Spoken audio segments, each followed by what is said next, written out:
Everyone, जय मसी, नमस्ते। अनि आज चाहिँ हामी केन्टकीको हिब्रुनको क्रिस्चियन म्युजियममा क्रिसमस लाइटहरू हेर्न आएको छौँ। एन्ड आगो पनि बालिरहेको रहेछ अनि लाइटहरू पुरा। अनि मेरो श्रीमानले नानीले पिक्चर गरिरहेको छौँ। अनि चाहिँ हामी यहाँदेखि जाँदैछौँ। हिउँ त्यति परिरहेको थिएन, अलिअलि मात्रै परिरहेको छ।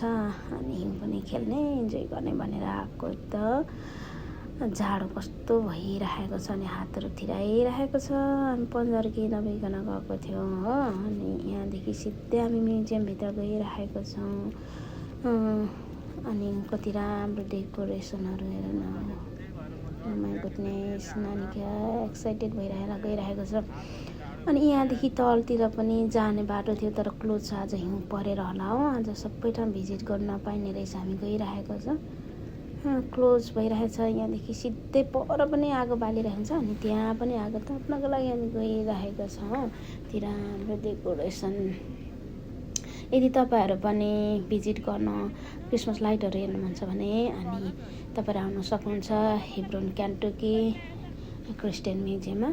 एकदमै राम्रो हुन्छ। यहाँदेखि सिधै गयो भने पर म्युजियमभित्र चाहिँ अनि बाइबल सम्बन्धीको त्यो इतिहासहरू छ। त्यो आदम र हव्वा लाई सर्पले छल गरेको कुराहरू छ, विभिन्न किसिम छ।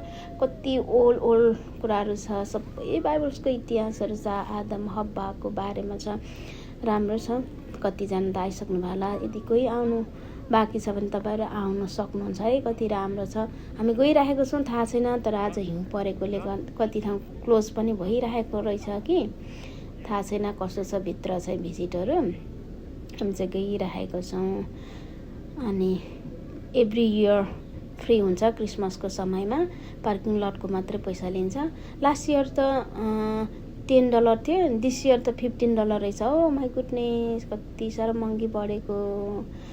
अनि लास्ट इयर पनि आएको छैन। लास्ट इयर चाहिँ एकदमै इन्जोय गरेको थिएँ। यसपालि थाहा छैन है यो साल चाहिँ। तर पनि हामी गइरहेको छौँ। सबैजना क्लोजहरू देखिरहँदाखेरि चाहिँ सबै क्लोज भइरहेछ क्या हो भन्दै हामी हेर्दै गइरहेको छौँ। र पनि कति सानो सानो नानीहरू लिएर आइरहेको थियो। ल, thank you for watching. Bye bye. कस्तो हात थिरायो। By by.